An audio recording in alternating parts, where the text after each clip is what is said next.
Agrochemical company जिसके नतीजे हैं।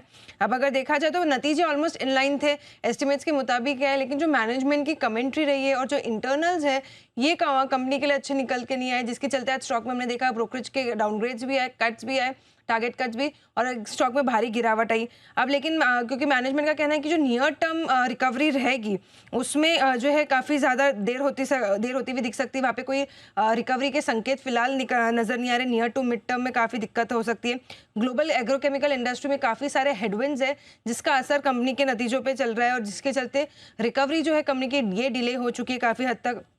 जो स्पेशलिटी केमिकल का जो सेगमेंट है कंपनी का, वहां पर अगर देखें तो सबसे ज्यादा इम्पैक्ट पड़ा है इस बार का अगर देखें कंपनी के परफॉर्मेंस में सबसे ज्यादा जो इम्पैक्ट पड़ा है इसी सेगमेंट में पड़ा है। इसी के चलते ब्रोकरेजेस ने भी डाउनग्रेड किया। जेफरीज के अंडर परफॉर्म की रेटिंग बरकरार रखी है। टारगेट अगर देखें तो 2660 से घटाकर अगर देखें तो 2640 कर दिया है।